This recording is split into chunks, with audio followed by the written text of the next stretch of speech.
Bismillahirrahmanirrahim. Assalamualaikum warahmatullahi wabarakatuh.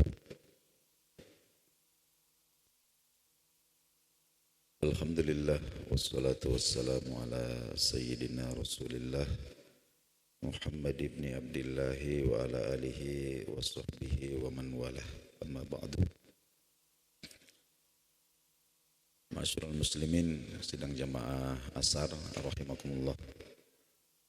Kembali sore hari ini kita ucapkan alhamdulillah, bersyukur kehadirat Allah Subhanahu wa taala. Kita kembali berkumpul dalam halaqah taklim ba'da salat asar. Kita lanjutkan kembali kajian kita. Bapak-bapak jemaah sekalian, dalam satu riwayat disebutkan bahwa di antara nabi-nabi Allah itu ada yang memiliki hubungan khusus dengan malaikat maut. Artinya mereka bersahabat, sering bertemu. Kadang malaikat maut ini datang berkunjung. Nah, satu di antaranya itu adalah Nabi Yakub alaihissalam. Nah, kita jadi ada kisah tentang Nabi Yakub berinteraksi dengan malaikat maut. Ada juga Nabi Ibrahim, ada Nabi Musa, kemudian ada Nabi Idris. Nah, yang ingin saya kemukakan pada sore hari ini tentang Nabi Yakub alaihissalam.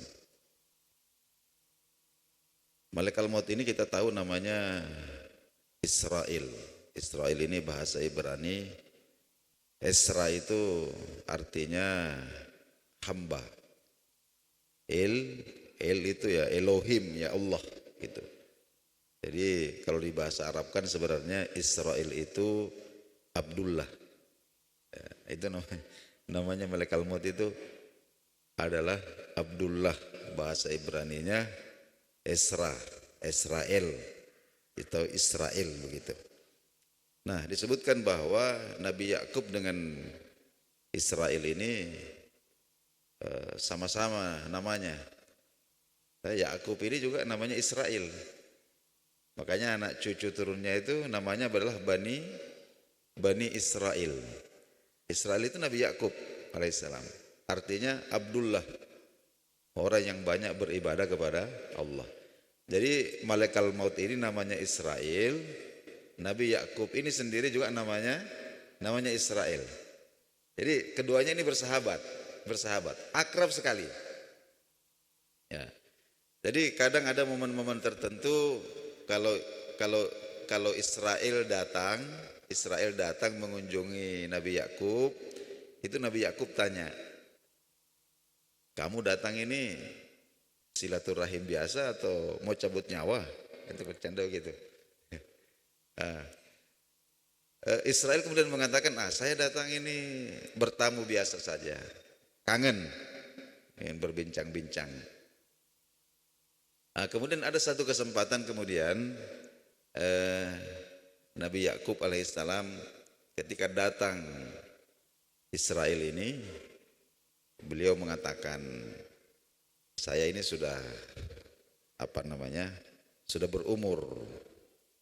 Jadi saya tidak bisa membedakan kapan kamu datang untuk silaturahim sebagai kawan dan kapan kamu datang sebagai pencabut nyawa.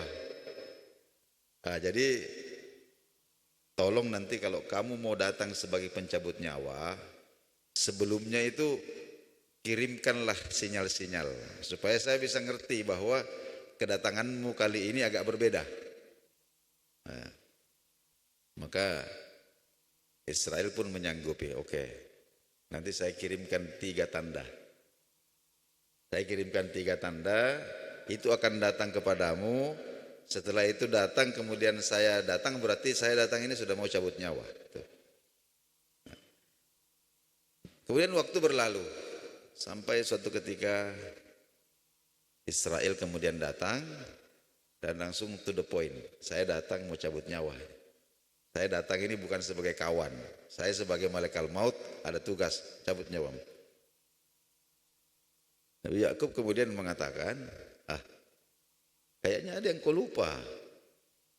Kamu sudah berjanji sama saya akan mengirimkan 3 sinyal, 3 tanda yang menunjukkan bahwa kedatanganmu ini untuk mencabut nyawa. Saya belum terima itu. Saya sudah kirim. Apa itu? Yang pertama,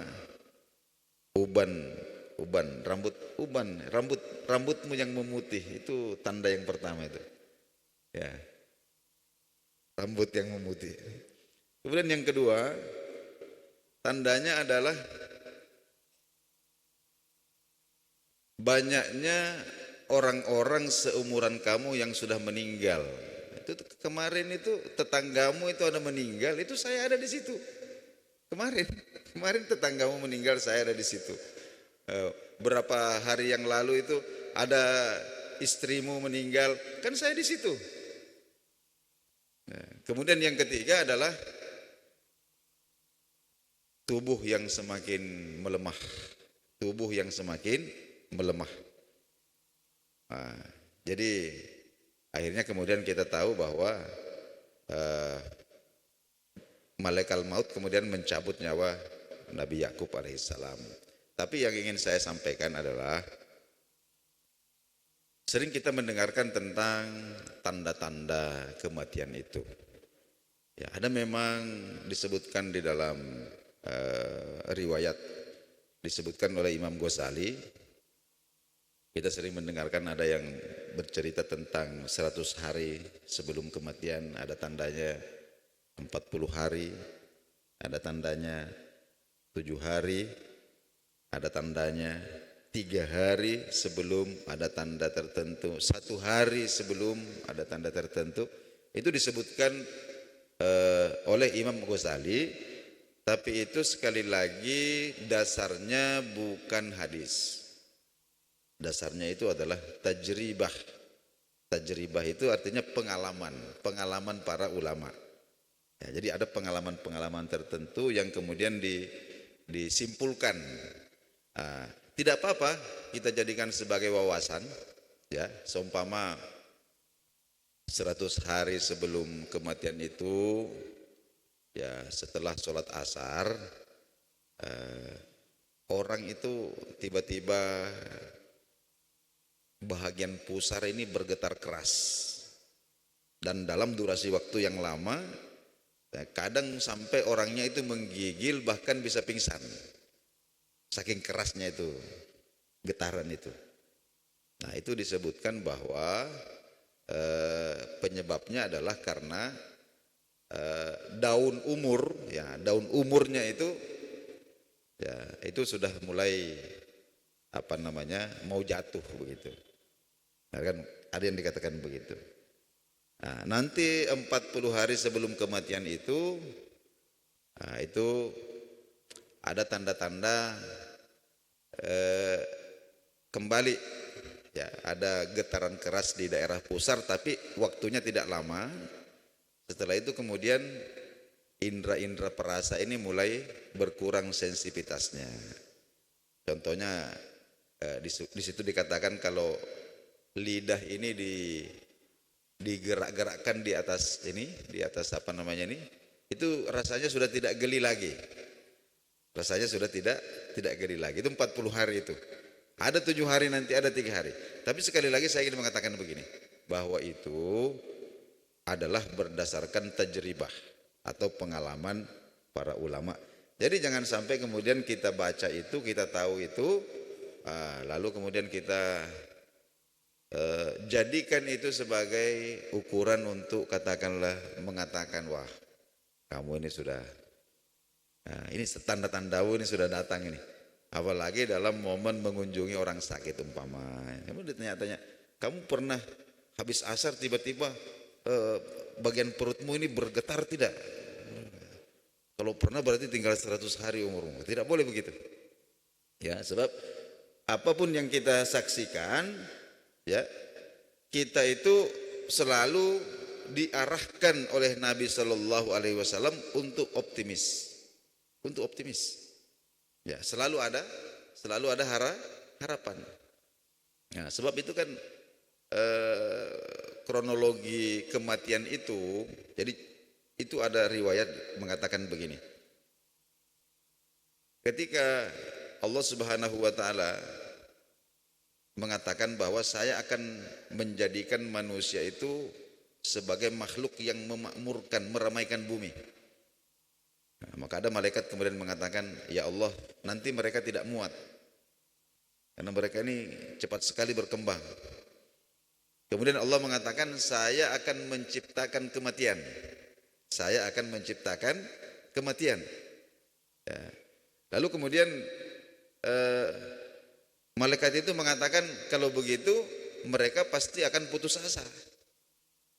Setiap hari dihantui kematian, mereka pasti akan putus asa.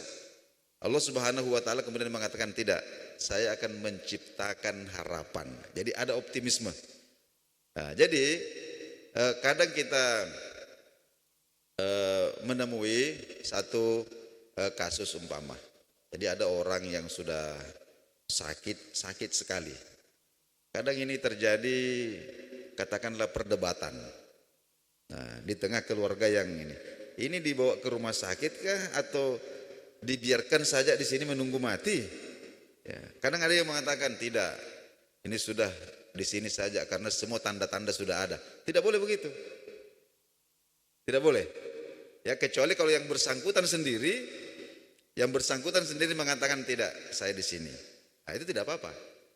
Tapi kalau inisiatif kita sendiri, katakanlah masih ada peluang untuk dibawa berobat, ya, karena berobat itu adalah perintah. Sakit berobat, masalah kesembuhan itu urusan Allah Subhanahu wa taala. Tapi tidak boleh kemudian kita karena merasa tahu bahwa tanda-tandanya sudah ada ini lalu kemudian membiarkan. Ya, sudahlah di sini saja, dibawa juga nanti mati. Tidak boleh begitu. Tidak boleh.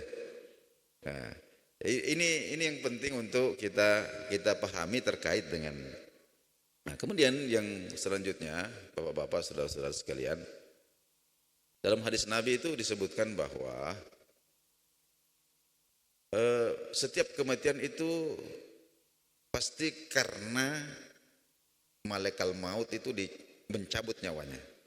Mau matinya wajar, mau matinya tidak wajar, katakan dibunuh, orang dibunuh itu tetap malaikat maut yang cabut nyawanya. Ya, tetap malaikat maut yang mencabut nyawanya. Jadi pernah terjadi juga ini dialog dengan Allah Subhanahu wa taala. Jadi ketika Israel ini diberikan tugas untuk mencabut nyawa, maka Israel mengatakan, ya Allah, kalau begitu nanti manusia itu akan memusuhi saya semua. Saya ini sudah yang makhluk yang paling makhluk yang paling dibuli nanti. Tapi Allah kemudian mengatakan, tidak, saya akan menciptakan sebab. Ya, saya akan menciptakan sebab. Jadi kalau ada orang umpama mengatakan, kenapa dia mati serangan jantung? Kenapa dia mati kecelakaan? Kenapa dia mati jatuh? Itu benar. Ya. Kenapa? Karena memang sebab-sebab itu Allah Subhanahu wa taala ciptakan sebagai tameng supaya manusia itu kemudian tidak membenci malaikat maut. Nah, itu kan disebutkan dalam hadis. Nabi sallallahu alaihi wasallam bersabda, muthila banu Adam. Jadi manusia itu diciptakan wa fi jambihi tis'atun wa tis'una maniyah, dan dikelilingi dengan 99 sebab kematian. Ya, jadi manusia itu diciptakan dan dikelilingi oleh 99 sebab-sebab kematian. 99 ini sebenarnya bukan angka menunjukkan bilangan, tapi menunjukkan banyak sekali. Banyak sekali di sekitar mereka ini sebab-sebab kematian. Nah, walaupun mereka itu lolos dari sebab-sebab itu, katakanlah ada orang yang lolos sudah sakit tidak mati, kecelakaan tidak mati, tenggelam tidak mati, kebakaran tidak mati. Pada akhirnya kata Nabi nanti fa asobahul haram, dia akan mati karena tua. Ya. Meskipun dia bisa lolos dari ini, tapi pada ujungnya nanti dia akan mati karena tua. Nah, ini jadi paling tidak kita mengatakan kenapa dia mati? Memang sudah tua. Kan begitu, Pak. Kita di Indonesia ini mencatat ada beberapa orang yang wafat dalam usia yang sangat lanjut dalam standar generasi kita ini. Ya, terakhir kemarin 2019 ini dari Blitar itu ada namanya siapa? Aryo namanya, Aryo Tejo namanya itu wafat usianya 193 tahun. 100, jadi lahir itu 1825, meninggal 2019. 1825 lahir, ya, meninggal 2019, 190 tahun lebih. Artinya betapa banyak sebab-sebab kematian yang menyebabkan orang lain mati, dia lolos. Tapi pada akhirnya, ya, dia menua dan kemudian meninggal dunia. Nah, jadi itu juga ada hikmah di situ bahwa Allah Subhanahu wa taala menciptakan asbab-asbab manusia itu mati. Sebabnya kenapa? Nah, jadi jangan juga kita kemudian mengatakan tidak. Itu matinya itu karena dicabut nyawanya. Itu sudah hakikatnya itu. Tapi perkara hakiki ini kemudian berlindung di balik perkara zahir, sebab-sebab yang dilihat oleh mata, bahwa ini sakit jantung, ini kecelakaan, ini jatuh. Itu tidak apa-apa diucapkan. Kenapa dia mati? Dia kecelakaan. Itu tidak apa-apa. Ya. Jadi baik, Bapak-bapak, saudara-saudara sekalian, inilah dahulu kajian kita pada sore hari ini. Insyaallah besok kita lanjutkan kembali dengan materi. Kita sudah akan mulai masuk pada tentang bagaimana kita menggapai upaya-upaya atau arahan-arahan bagaimana supaya kita bisa berakhir kehidupan kita, berpisah ruh kita dengan jasad kita di dunia ini dalam keadaan husnul khatimah, dan bagaimana agar dijauhkan, bagaimana tuntunan agama kita agar dijauhkan dari apa yang kita mohonkan perlindungan dari Allah, yaitu su'ul khatimah. Mudah-mudahan bermanfaat. Wassalamualaikum warahmatullahi wabarakatuh.